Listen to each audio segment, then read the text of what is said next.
Welcome to Good Journeys with Second Mountain, the show shining a spotlight on lessons learnt from trails travelled. Coming up on this episode. My father was way ahead of his time. You hear everyone say it, and his matches still hold today.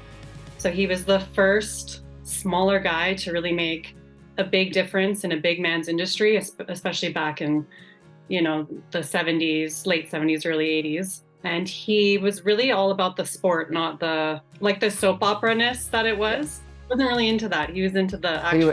He was a professional wrestler, not a sports entertainer. I think it's fair to say. He was about the grappling, the mat work, and it's just beautiful to watch. Like, his matches still hold today, and I'm just so proud of his body of work. And a lot of people study that, and I just think that's so amazing.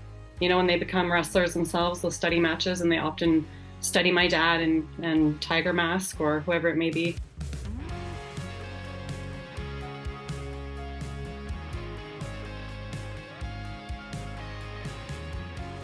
Hello and welcome to episode 21 of Good Journeys with Second Mountain, the show that takes a deep dive into trails travelled and lessons learned along the way.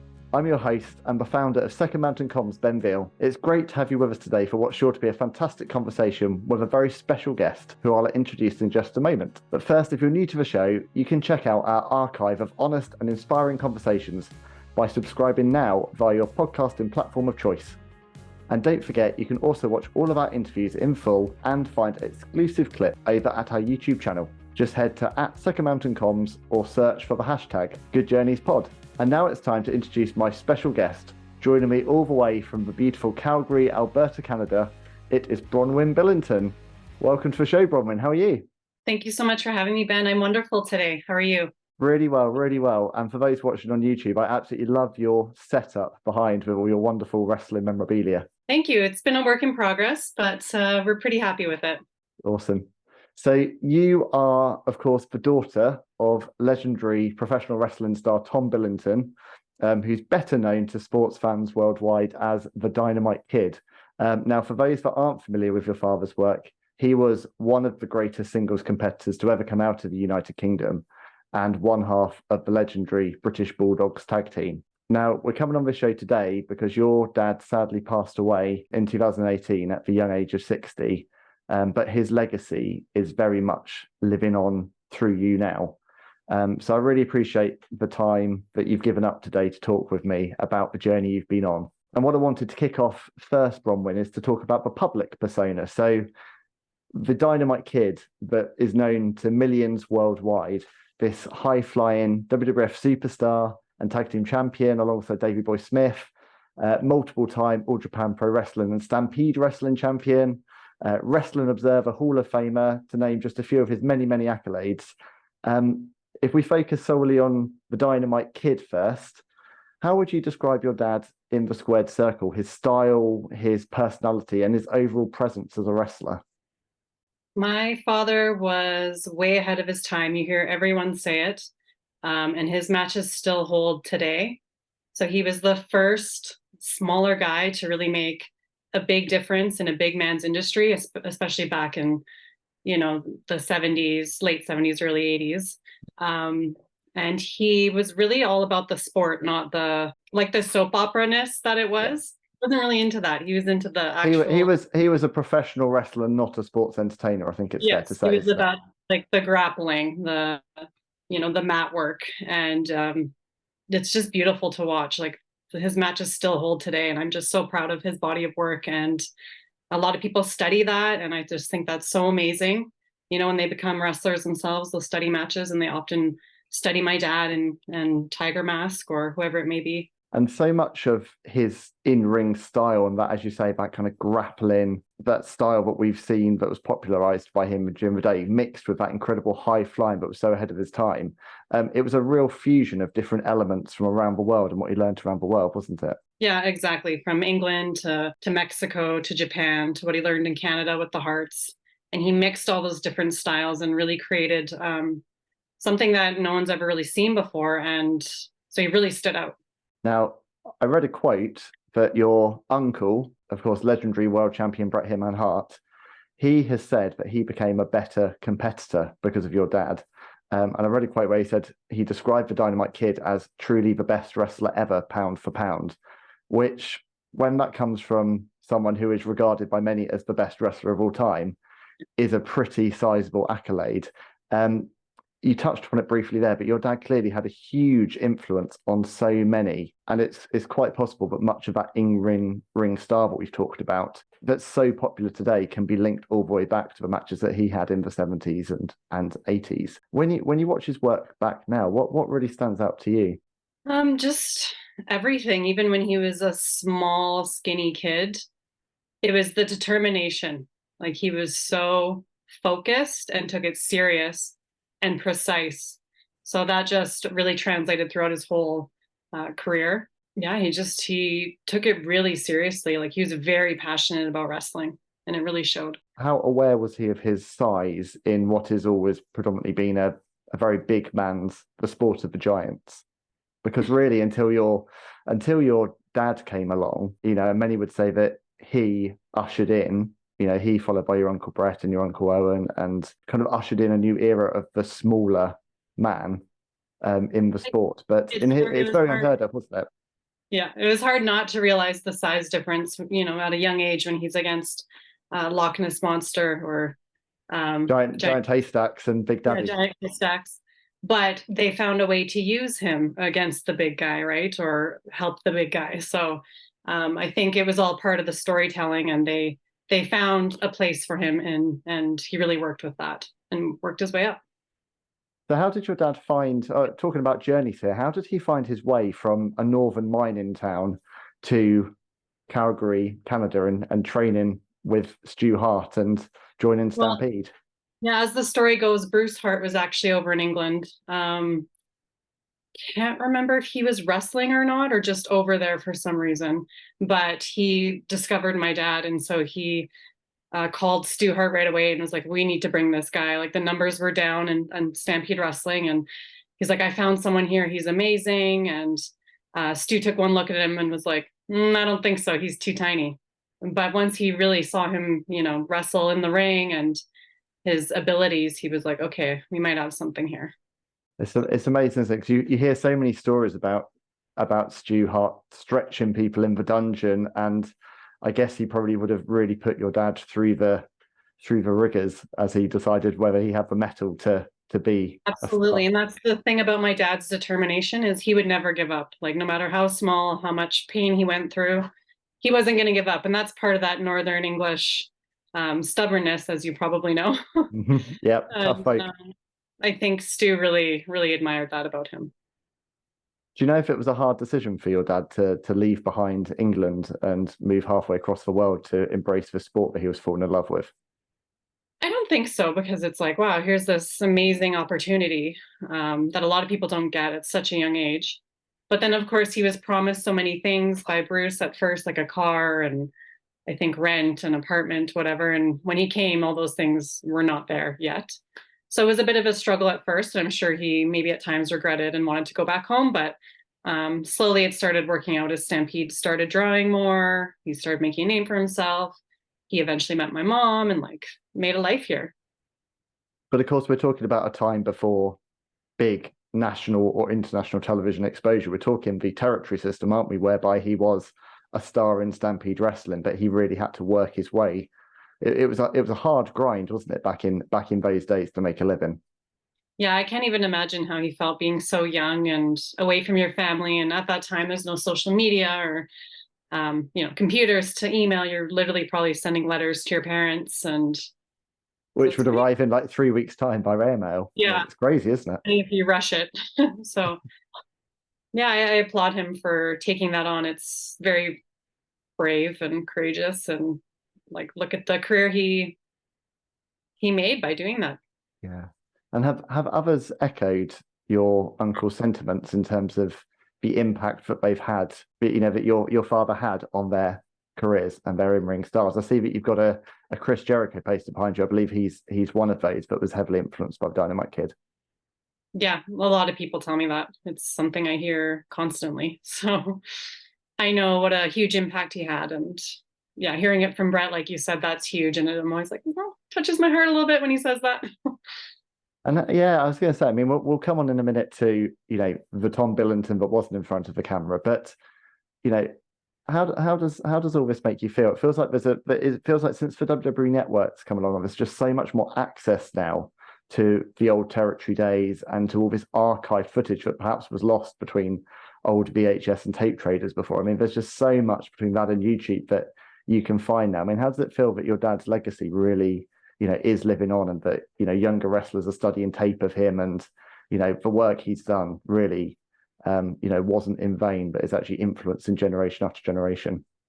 I mean, I love it, and I think he would love that too. That's all he would really want. The fact it's still holds up today and people study him. It's like, what more could you really ask for? I mean, it would only just have been great if he could have had his own wrestling school or something like that. But the closest you can get is basically studying the tapes. So Do you think, was that an ambition of his for a time? I know it's something my mom tried to encourage him to do after his wrestling career ended. And I think he'd much rather be in the ring, and that's why he chose not to do that. But if we could have just changed his mind a little bit, I think it would have been really great. Yeah. And, if times have been different as well, I mean, we're in an era now where there's so many opportunities to be producers or agents or coaches more than there were before, and to still play an active role in the television product and in the locker room, and maybe not feel quite so removed post-retirement. But that is my dad's personality, though. He just loved the wrestling and he would just want to be in the ring. So I can't argue that. I mean, that was his passion, so you can't really change someone's mind. Thank you so much for being with us for this inspiring conversation today on the Good Journeys with Second Mountain podcast. We'll return to our guest interview very soon, but I want to just take a few seconds now to thank our partners on the show, Resilient Leaders Elements, and tell you all about the positive change they're making in the world. We live in uncertain times where the only constant is change. Resilience has never mattered more, and it's much more than just a buzzword to the team at RLE. Leadership is about resilience, and RLE are focused on making world-class leadership development available to all, training people worldwide to build the skill sets needed to become resilient leaders. RLE's highly respected Resilient Leaders Development Program is a bespoke development tool that's perfect for leaders of all levels, and you can sign up right now. So if you want to turbocharge your leadership growth and become more resilient both in the workplace and in your personal life, there's never been a better time to start your journey. Visit resilientleaderselements.com now to find out more. So I'm interested, I mean, before we come on to him as your father, I know that he absolutely loved the wrestling business. Did he love the spotlight of it? Because he comes across to me as potentially someone who was, very, very dedicated and focused to the craft and a real artisan of the product in the ring, but perhaps not someone who was so interested in or so comfortable in front of the camera in terms of the promos and the larger than life kind of characters and all that kind of piece. I mean, what was it, do you think, that really attracted your dad to the sport? Yeah, I don't think he was one for like the limelight, the fame. He really was deep down humble, and being a heel worked well for him because then he didn't have to really interact with people, do interviews, stuff like that. So he could just be like kind of duck out of there. But as wrestling did evolve, he would have had to change with the times, but he kind of never really made it there. So it's hard to say. Yeah. I think he did get better with promos, and I do think he enjoyed promos, but I think he was a shy guy to start and it was hard at first. But even with like Brett, he'd wear glasses. That's how he started the glasses, because he was so shy in front of the camera. So I think it was just a work in progress, and they got better as time went on. I mean, of course, when he went to WWF and then became part of British Bulldog, and then those characters are evolved, and we started to hear the Royal Britannia, and we had the Matilda, and we had big events like WrestleMania 3 in front of 90,000 fans. He did make that transition into the world of sports entertainment, but it was still very much on his terms in terms of, the matches between the Hart Foundation and the British Bulldogs are still lauded 35 years later as ultimate examples of tag team wrestling at its very finest. And those four prided themselves on being the workhorse of the show, even at a time of larger than life characters like the Hogans and the Ultimate Warriors.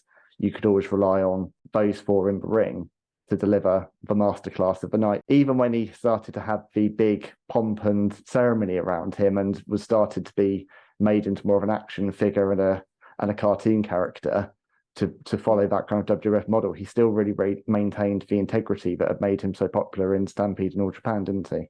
Yes, he did. And I think that was just his personality. And I think that's something that I've taken from him as well, is just remaining super modest, because it's never nice when you have any fame or think you're better than anyone else. Like, that just crashes sometimes. So yeah, absolutely. We're all just people. Yeah.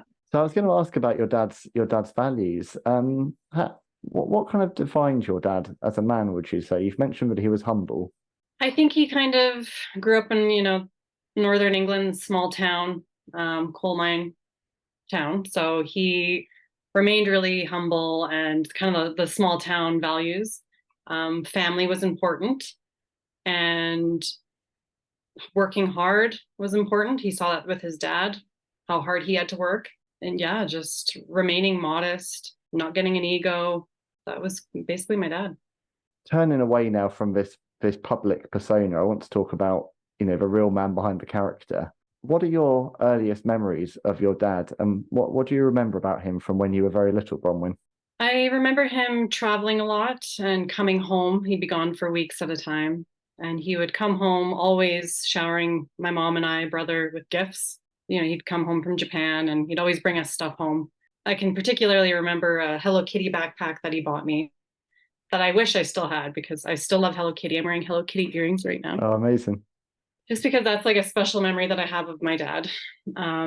He'd bring like kimonos home, the little porcelain like Japanese dolls for me. So he always came home with gifts, and it was always exciting when dad was back home. He was a family man. When he was home, he would just be home. We'd go for family dinners, like at the Hart House. He would train in the wrestling ring. We had a wrestling ring in our backyard. I can remember he had a convertible, so we would go for rides, and he just absolutely loved me. I was his firstborn, daddy's girl.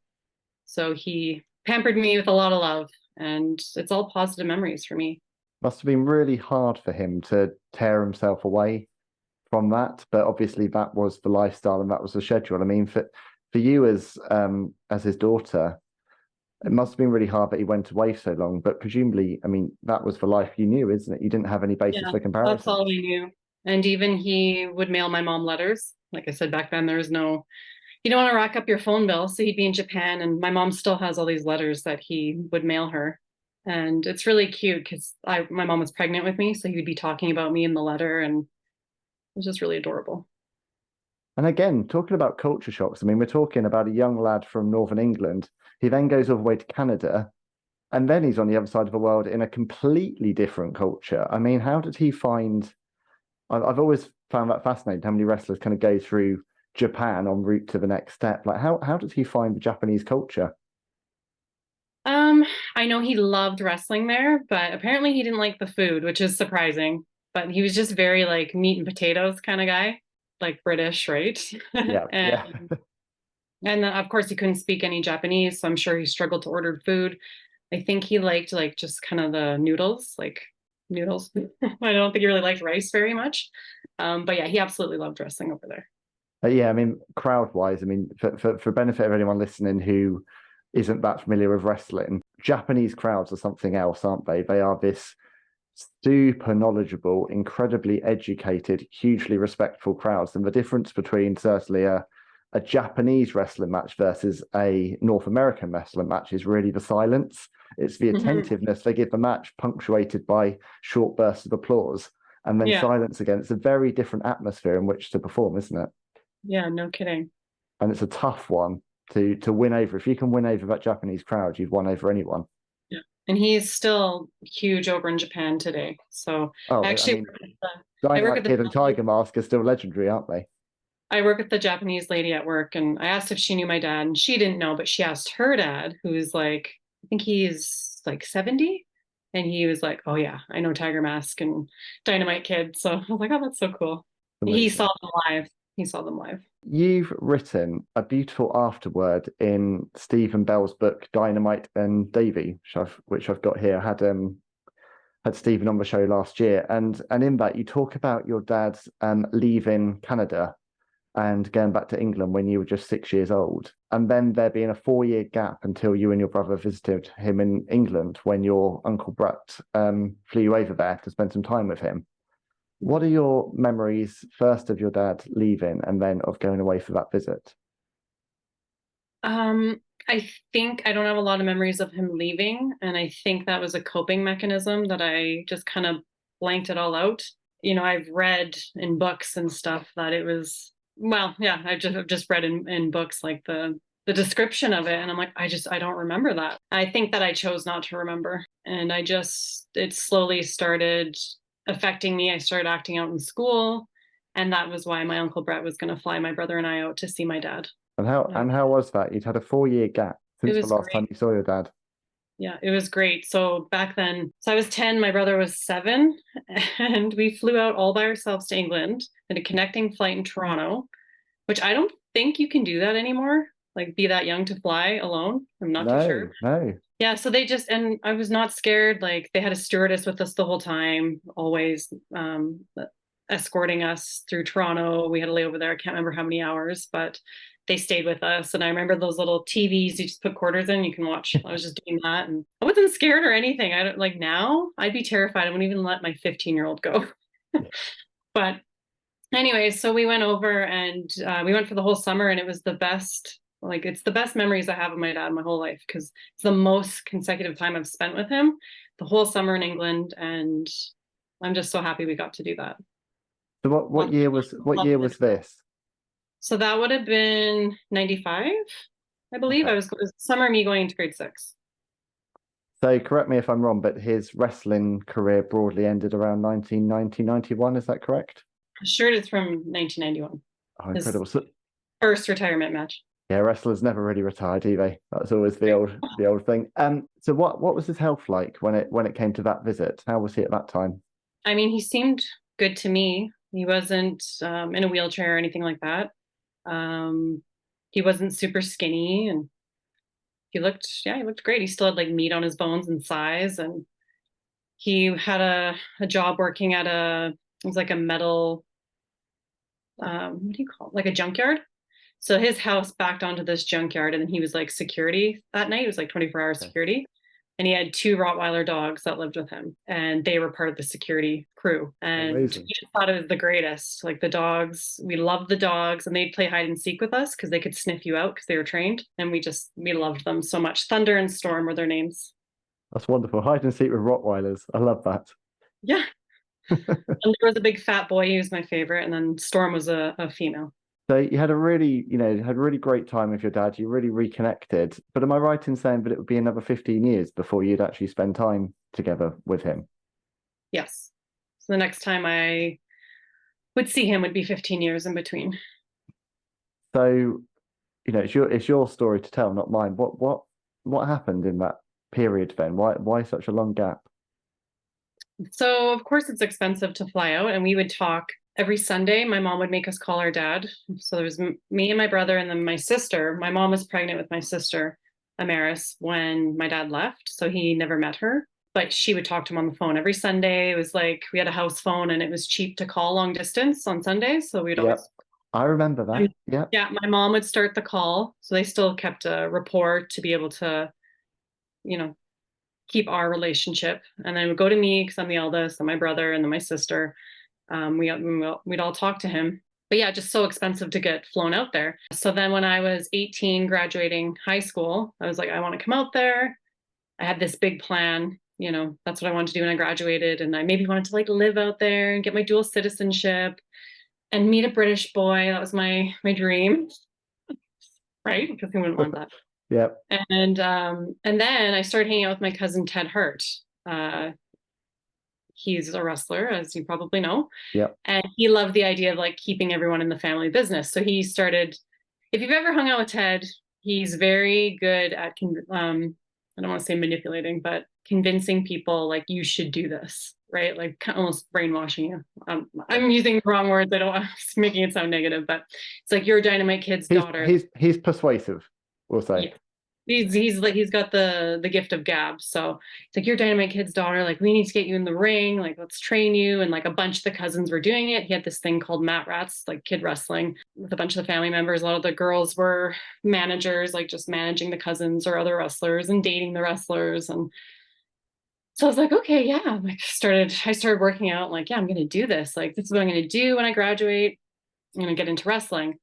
And so I wrote my dad a letter saying, like, I wanted to get into wrestling and like maybe he could come out here and train me. And then he never replied. Of course, this is a letter, even though we did talk on the phone, but I wrote a letter and probably sent some pictures, my grad picture and stuff. And finally I called him and I was like, how come you never wrote me back? And he was like, I didn't like what the letter said. Oh, I'm sorry, I missed a part. There was more than that in the letter as well. I was also saying, like, how could you leave us? Because my mom just had 2 new babies. They're twins in her second marriage. And I was 17 when they were born. So I was quite a bit older. I was like their second mom. I was helping raise them. And just seeing how precious babies are and, the beautifulness of family. And I was like, how could you leave us? Like, children are so beautiful. And you're reaching that age, aren't you? Whereby there's a point we'll reach where we stop idolizing our parents and we start to see them as human beings and we start to see their faults as well as their good bits. And at that point, you're like, yeah, some of your life choices I'm questioning now.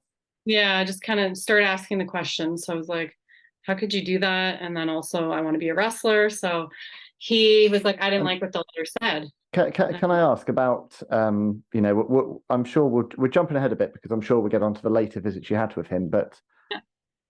Do you think he left somewhat as a self-preservation piece to actually get himself from the world of wrestling because he knew that his health was declining, he wouldn't be able to continue at the level he would always performed at? Absolutely. And he didn't want to be anything but like what he was. Even those later matches, I'm sure, those last matches in 91 were difficult, not really the image he wanted to leave in people's minds. So he knew, if he wasn't what he was in the 80s, he didn't really want to be doing it anymore. And even, like I said, and he wanted to be in the ring, not anything else. I always imagine it must be really, really hard for a professional wrestler to decide when that last match is, to decide at what point is the high enough to go on, because there must be such an incredible adrenaline rush with having a career-defining performance or, headlining a WrestleMania or performing at Madison Square Garden or wherever it may be. It must be so addictive to say, well, that went so well, I must do one more, and to know when the point is to stop. I mean, obviously he had a very, very clear line in the sand that his body physically could not continue doing it.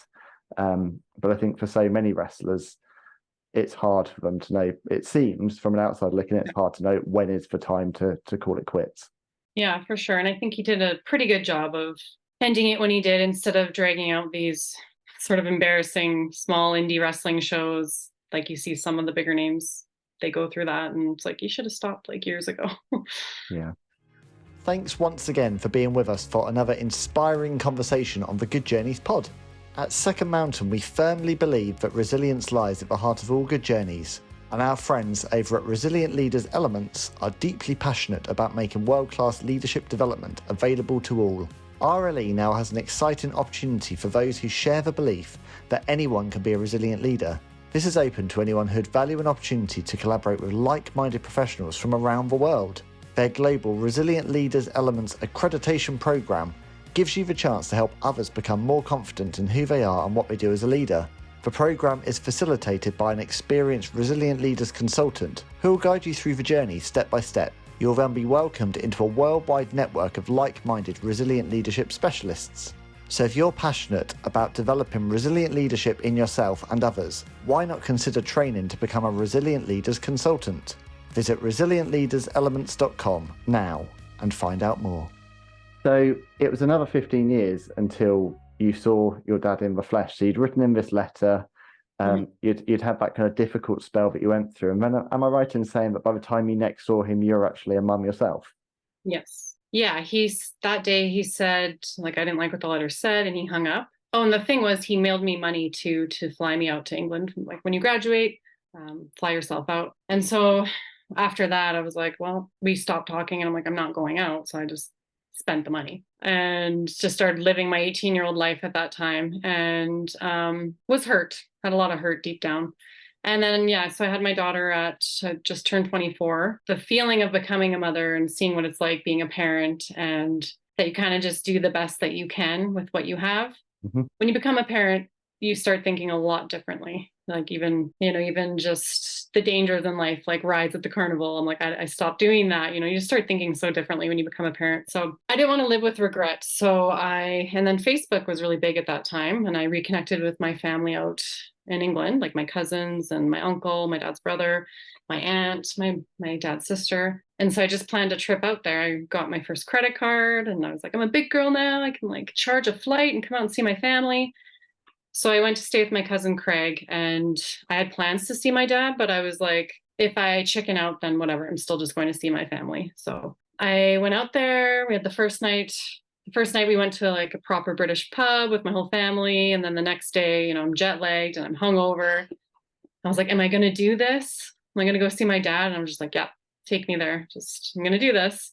So my cousin took me, and he was like, okay, it's this house, the corner house. So I went knocking on the door, and I like nearly had a heart attack. Was your dad expecting your visit? No, he had no idea I was in town.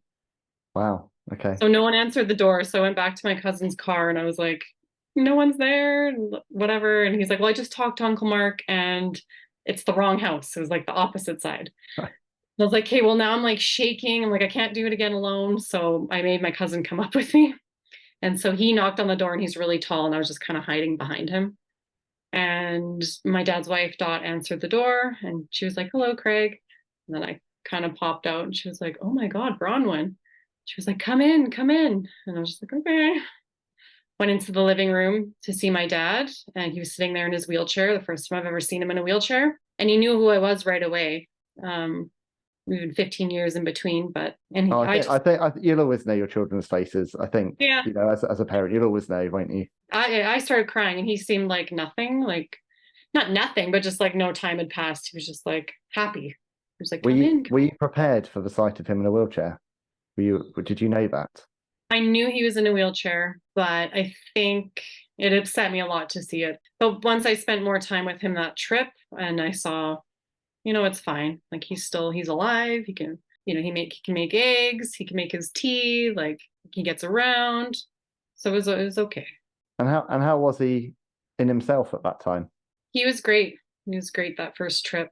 I would start coming. After that day, I came every day, and then each day I'd stay a little longer. And I only flew out for a week because I had a 2-year-old daughter back home. That's all I could afford to leave her for. So it was really a short amount of time. And then, middle of the trip, saying goodbye to him, my cousin had plans to take me out to Manchester, and we started driving, and I was just bawling my eyes out. I'm like, I can't say goodbye. And he's like, do you want me to take you back to your dad's? And I was like, yes. So we didn't go to Manchester, and he just took me back to my dad's, and I just wanted to spend every minute that I could with him. Did you get an opportunity on that trip or did you use that trip to talk about some of the difficult stuff, or did you just try and use it more to reconnect and to try and rebuild that relationship? Tried to just reconnect. It's kind of hard talking about the difficult stuff, and yeah, it didn't matter anymore. It was brushed under the rug. It didn't matter. I'm not sure if you've seen the Dark Side of the Ring episode on my dad, but they do reenact me going to his house and us reconnecting. But the one day we were watching TV together, and we were actually watching a shoot interview on his friend, Bad News Allen. And we were just like having a beer together, and I just wanted to sit right next to him. So I moved the chair, like the kitchen chair, right next to his wheelchair. I wanted to be closer because I was on the couch. And I just sat next to him, and like we held each other and just cried. And he just said, I'm sorry. And that was it. And that's all I needed. That was all it needed to be. My sister never met my dad. And it wasn't that trip, but I think it was the second trip I went. I got them to Skype. So that was nice. But the only thing was that the service was absolutely terrible. It kept cutting in and out. But they were both, well, my sister was nervous anyways. So it kind of made it easier that it was cutting out, I think. They got to do it, but it's a beautiful moment. So you had quite a few trips back, I believe, to England after that, didn't you? How did your relationship kind of blossom and change as the visits went on? So yeah, the next 2 trips I stayed with my dad because I was really going just to see him. The more time with him, the better. So I'd stay with him at his flat. When I'd go back home, he would call me like at least once a week he'd call. So it was super cute that we were back to that once a week call. But yeah, he was a man of little words, and he had his strokes. I think by the second time I went, he had some strokes. So each time I went, he talked less and less. So, it was really just about being together and just being in the same room. We didn't really, and I showed him some wrestling matches. It was actually this DVD here. This one. Oh, amazing. Yeah. Dynamite Kid in Japan. So we watched that. Like I brought my laptop over and we watched those, and he could call all the spots. He remembered everything. And it's the first time watching it since he'd been in them. So that was really special. And even though he couldn't talk a lot at that point, we still had like beautiful moments together. Yeah. And I'm sure that meant the world to him to have you back with him. Yeah. And every time I would leave, he would cry. It was heartbreaking. That's understandable. And he'd just tell me to go. He's like, go. I don't want you to see me cry. And it was, it was really hard because I'm like, I'm sad. I miss my dad. I want to be here. But then I had my daughter back home. So I was like, the distance was really hard. Did your daughter get to meet him whilst you're still alive? No, we did Skype though.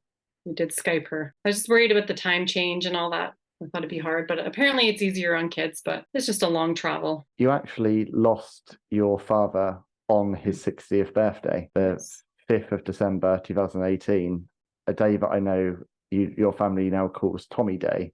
Pretty incredible that his birthday coincides with the day of his passing.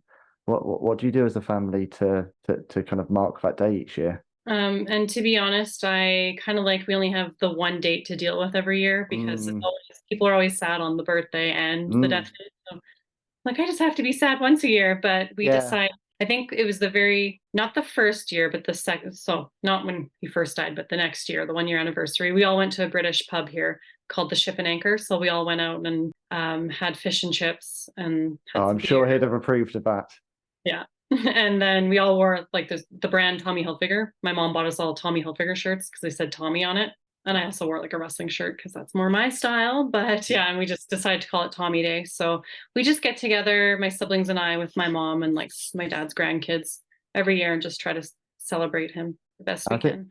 I think you've done an incredible job of that. I mean, thanks, as we were saying, to social media. I mean, you've got this kind of official Dynamite Kid channel, on Instagram especially. You're really celebrating on social media his life and his legacy. Is that helping you kind of keep that connection to him? It is. So I started that page after he died. I had a few people comment like, oh, she only cared once her dad died, like trying to make money.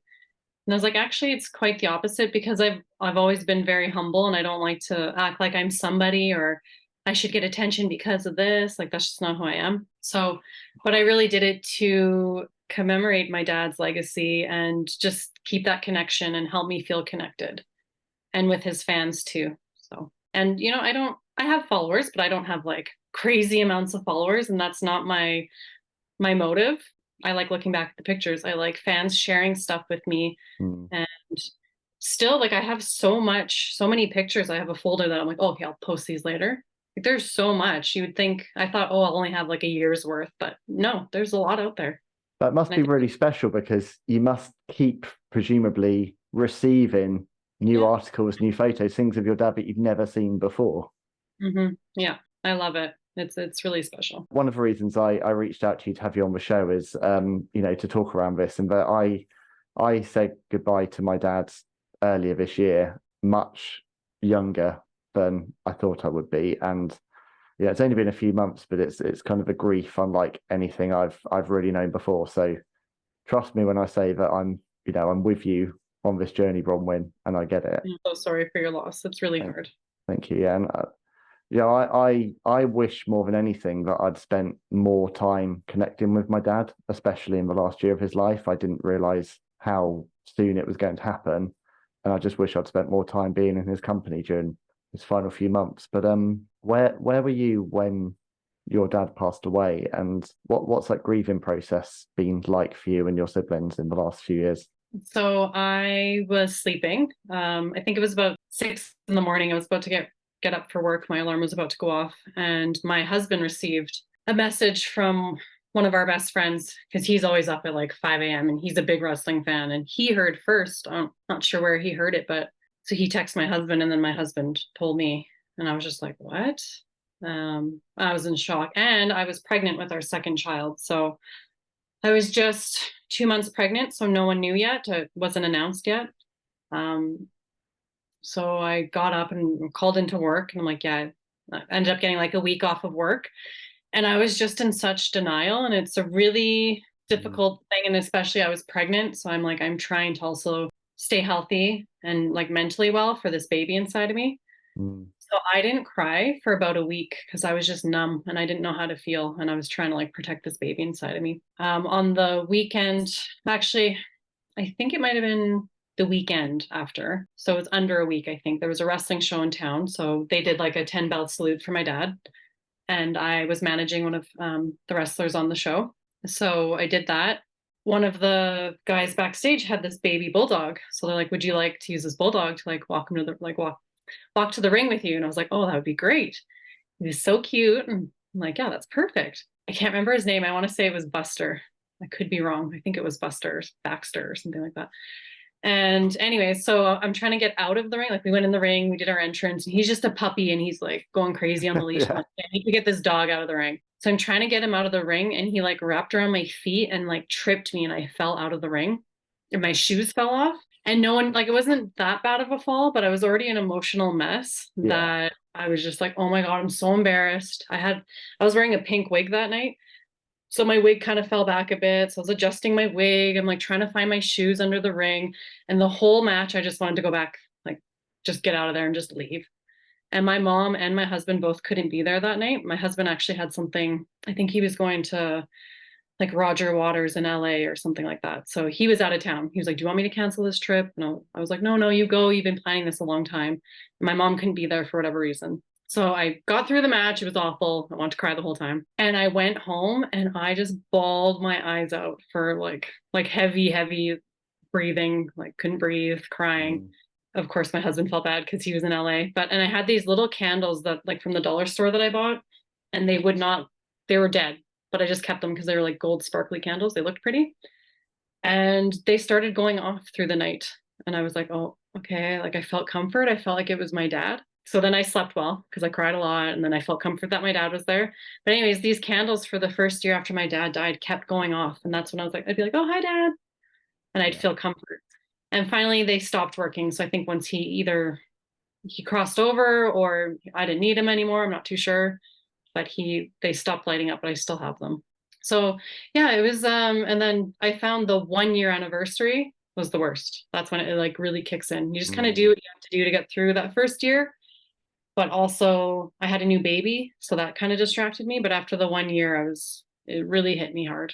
I mean, at the time we're recording this, it's been about 3 months for me, and it still feels incredibly raw. But I had a moment about a month ago where I don't even think it was a dream. It's because I feel like I was kind of semi-conscious. It sounds really strange, but I had this moment where I was kind of connected to my dad, and I felt him hug me, and I could smell him and I could feel him, and I just felt that was a very visceral goodbye. And I'm not someone who generally has experiences like that, and I just kind of woke up. It was the middle of the night. I just kind of came out of this, and I was just like, I think that was genuinely my dad's spirit saying, was. yeah, I think that's him saying, you're good. I'm at peace. I think I've dreamt about my dad, but I can't really remember. It's kind of like I felt him there. Like you said, I didn't really see him, but like I felt him there. But my sister saw a psychic recently, and she said my dad was having a hard time crossing over and that he was waiting here for something. Okay. So I'm not sure if that's true. You never know if you believe in that stuff. But I was like, maybe it's my mom, because I think he was pretty hung up on her and their love story. They both just like loved each other, but just it was kind of unfortunate. And did they make peace with one another, him and your mum, to a degree? Yeah, I mean, to a degree. She probably stopped talking to him.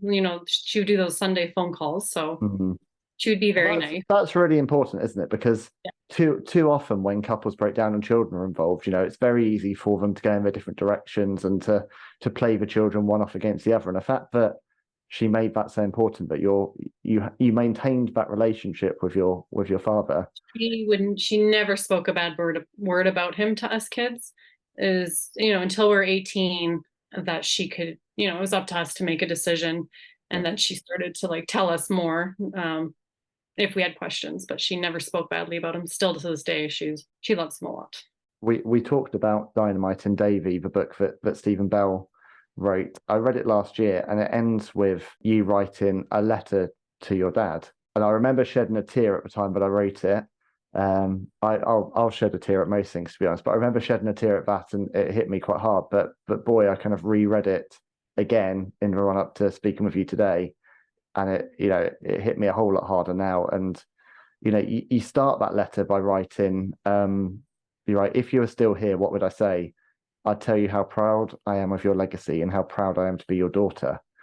And if you swap out daughter for son, that was pretty much the same words that I said to my dad when he was kind of on his, drawing his final breaths in hospital, because I realized that I'd never really before told him that I was proud of him. And I kind of wish more than anything that I'd said that a lot more once he was alive. But something I've turned over in my head a lot, and I wondered what you thought about this, Bronwyne, is, do our parents really need us to be proud of them? Or is it enough? I mean, we're both parents.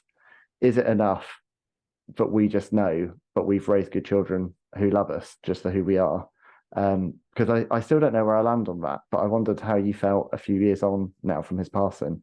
Well, my dad's book, Pure Dynamite, he says all he wants for his children is to be proud of his matches. And we certainly are. So would I need my daughter to be proud of me? No, I guess not really. It is, yeah, you're right. Just raising a good human. That's really all we can ask for, or someone that's respectful of their parents. It's hard putting myself on the other. It is, because it's something I've turned over a lot recently, and it's all too easy. We put so much of our stock into our accomplishments, our career achievements, things we accomplish. But actually, when it comes to our children, I think they just want us to be good, present. I just want to be parents. a good mom. Yeah, just be present. That's right. Not really about my career or. I think losing a parent also really kind of crystallizes that for you, the importance of how quickly time passes and how precious those moments are. A lot of the memories I've had of my dad in recent months have been going back to when I was maybe 8, 9, 10 years old.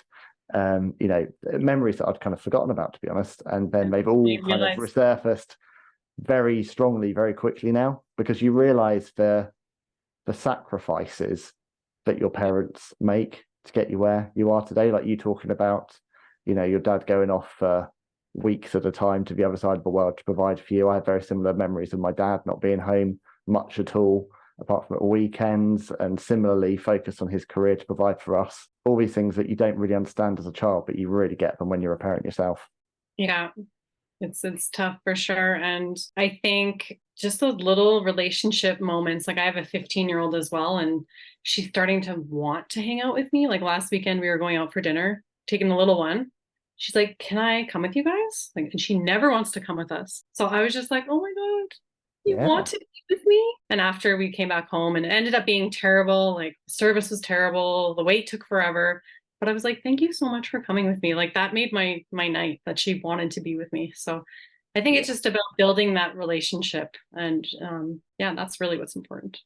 It's time and shared interests, isn't it? Whatever those interests are, it's just spending time with your kids and being present with them. Yes. So, I think there's a lot of clarity that comes with a loved one passing away. And, you've talked about those sacrifices that your dad made for his family. And, you've mentioned in the book about how he felt your lives would be better if you went back to England. Do you think he honestly believed that as he got older and his health worsened? Do you think he regretted leaving his family behind, or do you think he always felt that he'd done the right thing by moving away and kind of living a life of solitude, really removed from this world that he'd built?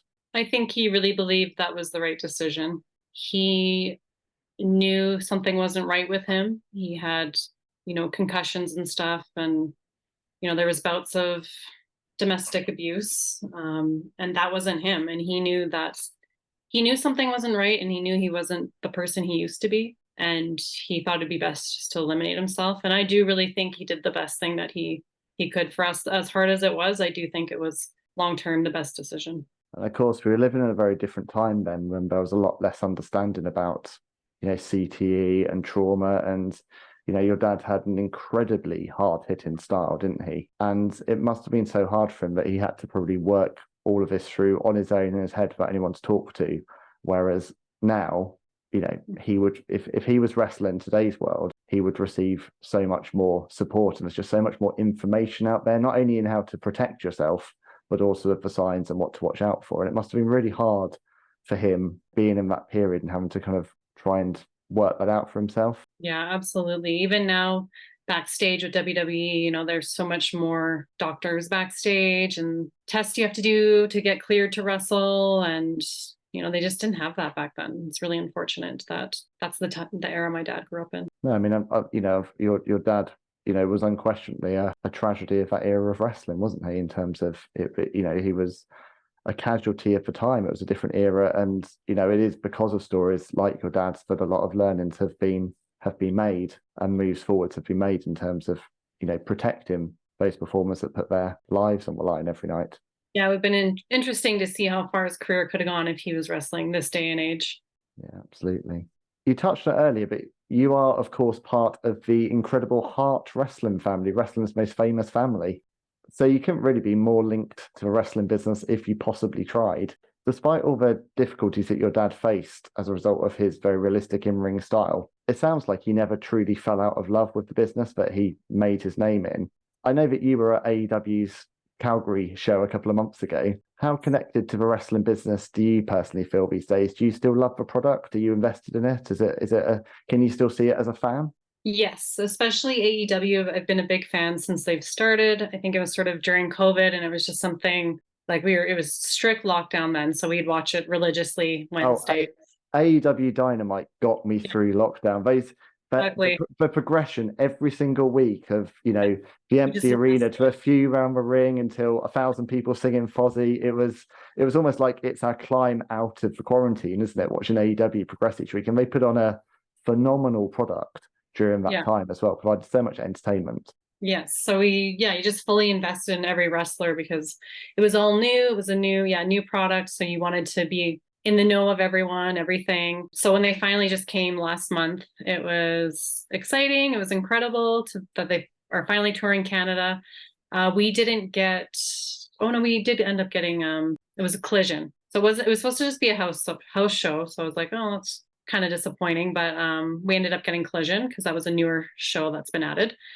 And it was great. JR actually ended up hooking me up with tickets. So I was like, oh, thank you. You're so kind. He's so cute. He's a big fan of my dad. So Yep. He was kind enough to give me tickets. And we actually went on the Jericho cruise for our honeymoon in January or February. Amazing. So that was also absolutely incredible experience. I highly recommend going. And WWE, I don't follow it as much anymore, but they were just here as well. And we went, it was SmackDown. And my cousin Natalia got us tickets and we were like third row and it was absolutely incredible. Their product is so good. Like, the pyro, everything it's amazing. Their live shows are really good. It's all just, it's such a different beast to the product that your dad was involved with. I mean, I've been rewatching in prep for this interview. I've been rewatching, going back to WrestleMania 2, WrestleMania 3, kind of the early, those early days. And you could see where they were trying to get to, but then you compare it to, I was at All In at Wembley Stadium recently and, around 80,000 wrestling fans. And it was just such an incredible, slick televisual operation. I mean, WrestleMania is just this juggernaut now in terms of production values. And it's just a very, very different time, which is all built on the legacy of people like your father and your Uncle Brett and your Uncle Owen and Davey Boy, the Hart family. It's just incredible to see where wrestling has got to now. Yeah, absolutely. It's the WrestleManias, like I'm thinking WrestleMania 2. Well, back then they were 2 days, weren't they? They used to split it into 2 days or 2 venues. WrestleMania 2 was across 3 venues. Yeah, ambitiously. but now they're back to like the show is so long. They do 2 nights now. Yeah, which I think works much better. Yeah, it does. Instead of like all Sunday night and you got to work Monday. So yeah. But yes, I'm still very much a fan, and I love going to indie wrestling shows. It's on my bucket list to go to Japan. I would love to go to Japan. And do you still have wrestlers come up to you now, citing your father as an influence? Oh yeah, all the time. Even like indie guys, local guys. So speaking of WrestleMania, key part of WrestleMania is, of course, the Hall of Fame. And we've yet to see either the Dynamite Kid as a singles competitor or the British Bulldogs as a tag team inducted into the WWE Hall of Fame. But surely, given the huge influence that your dad's had on the wrestling industry, it must only be a matter of time before he gets his rightful place in the Hall of Fame. I think so. I feel like it's got to be any time now. I'm always like, who's left? Who could possibly be left? Oh, my dad? Maybe this is his year. It's got to be coming soon. I'm hopeful and patient. The time will come and it'll be the right time and it'll be great. Do you think that would have meant a lot to him? I don't know. I don't know how he'd feel about it. You know, he's so humble. I don't know if he would need that to, but I wonder if it's a validation piece. I mean, I was interested to read about how he was backstage at a WWE UK pay-per-view in 2000 in Sheffield, and how he was sharing advice to the likes of The Rock and Chris Jericho and the Hardy Boys, and you know, all of these, you know, the next crop of talent that had all grown up watching him. I get the sense from that he just wanted to share his knowledge and to keep helping the industry move forward. Is that a fair assessment? Yeah, and I think, wasn't it at that time Mick Foley offered him to be a manager and he declined. But right. to be an on-screen personality. So that's what I mean, that he only really wanted to be in the ring or nothing at all. But yes, of course, backstage, well, I mean, he really loved Chris Benoit and put him over, and I think, and Chris Benoit modelled his career, didn't he? And his in-ring style, he was, you know, the second version of the Dynamite Kid in many regards, wasn't he? Really. So maybe, he really felt the need to like pass down that knowledge to him, or And Chris Benoit's one of the crop in, you know, in terms of, you know, Chris Jericho, Eddie Guerrero, Shawn Michaels, your Uncle Brett, your Uncle Owen. You know, there's a whole tier of kind of competitors in their kind of 220 to 230 pound kind of mark that going back to the Hulkamania days would have never been anywhere near the top of the card. And, you know, your father has a huge legacy now that we're seeing. You know, you look at the kind of talent roster for WWE or AEW now, and you know, your dad would slot in seamlessly now with his build and size. He wouldn't be seen as a small competitor at all anymore. It's just interesting to see that how the industry has moved away in large part because of the athleticism of people like your father to the product that we have now. Yeah, so maybe he took a bit of pride in knowing that backstage at that show. Did he carry on, you know, watching the product when he was living in England? As far as I know, no, just because he didn't really have cable, but World of Sport would come on often and he would watch that. That was on when I was over there. So that's why I brought my laptop and brought DVDs, because the DVDs aren't compatible over there, like from Canada to. Yeah. So I brought a bunch the second trip and we just watched a bunch and he really enjoyed it. But I don't know, he's a simple man. He didn't have cable, so. Well, you know, we've talked about this, but you're clearly committed to celebrating your dad's legacy, and that's also living on now in Thomas and Mark with the Billington Bulldogs tag team. What do you think your dad's legacy is, Bronwyne? Not just in the world of professional wrestling, but also probably much more importantly as a man and as a father. What do I think his legacy is? I think just, you know, that certain style wrestling that he brought on into this industry. Like I said, being a smaller man in a big man's industry, and that his matches are watched still this day. People are watching him, studying him, just how hard he worked, being a hard worker, never giving up, always having a fight, not backing down from a fight. I mean, that was a huge part of his personality, just not giving up. And even as a father, you know, never stopped loving me. I know he loved us deeply. So yeah, he never gave up. Absolutely. I've asked some hard questions today, and I'm so grateful that, you know, we're both able to share this. I think, you know, there's just so many learnings that come from this. I mean, for me, this is a real journey of reconciliation, forgiveness, and love at the heart of it. And, you know, the love between a father and daughter. And it's very easy to get carried away with the glitz and the glamour of professional wrestling. And as fans, to lose sight of the fact that actually these are real human beings with real challenges and real families. And I just think it's so important that you're having conversations like this, that you're sharing your dad's story, and that his legacy is living on. So thank you for you know, kind of giving you up your time today and being so honest with me. Of course. Thank you so much for allowing me to do this. It's very healing for me, and I am proud to try to help keep his legacy alive. It's been a very healing process for me, writing in the book, the afterward that I did, I wasn't able to attend my dad's funeral because I was newly pregnant and I didn't want to travel. And so when Stephen asked me to do the afterward, he said, you can do whatever you want with it. I said, can I write a letter? And he said, sure. So I wrote it as if I was at his funeral, and that's what I would have said. So that was such a healing process for me. And all these podcasts that I do, all the merchandise that I'm trying to get going for my dad, it's all part of keeping his legacy alive. My cousins, the Billington Bulldogs, they're helping keep our family legacy alive. And I'm just so happy to see that in them. They've had it in them since they're little boys. When I first reconnected with my dad and I met them, they loved wrestling. They were obsessed. So I'm really, really proud of them. I know they're going to do great. They're still so young and they're already killing it. So I'm just happy we get this opportunity to show the world, keep my dad's legacy alive. And of course, the resurgence of dungeon wrestling, putting Stampede back on the map, or putting Calgary back on the map again. Yes, It's the home of great wrestling again.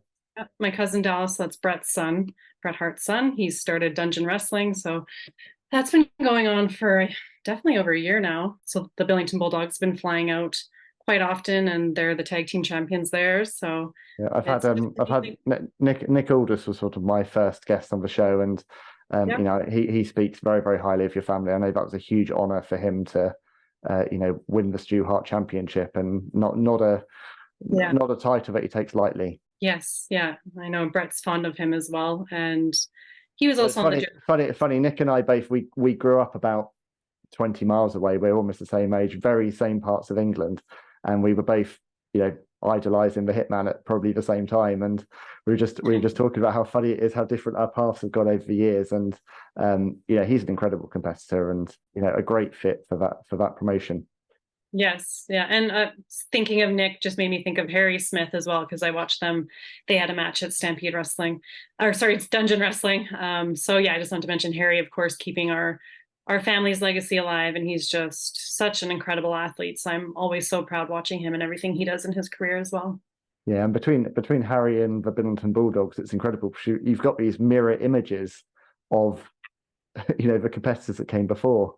And it's very special to watch them all compete. Yeah, and then the three of them have worked together in MLW, so that's just awesome. And I just can't wait to see what the future holds, because Mark and Tom are still young. So, and I know my dad is super proud watching over them. So the last thing I wanted to say is, for anyone that's listening or watching today but wants to know more, wants to connect with you, and wants to kind of keep up to date with not only what you're doing, but also all the great content you're putting out on behalf of your dad's legacy, what are your social media channels and where can people find you, Bronwyne? On Instagram, so my dad's page that I run, it's at official Dynamite Kid, and then my personal Instagram is Bronwyne Jewel, and I'm also on Twitter, and that's Dynamite Doll 84. Awesome. Well, thank you so much for joining me today. It's been a real pleasure and an honor for chatting with you. You know, not just about the Dynamite Kid, someone that I grew up watching the wrestling ring and being wowed by, but much more importantly, to speak with you about your dad and the journey that you went on with him during those last years of his life. And you know, I just think it's just so special that you got to have that time, that you got to build, you know, mend those bridges, and you know, reach a point of peace with one another. And I'm sure he's, you know, incredibly proud.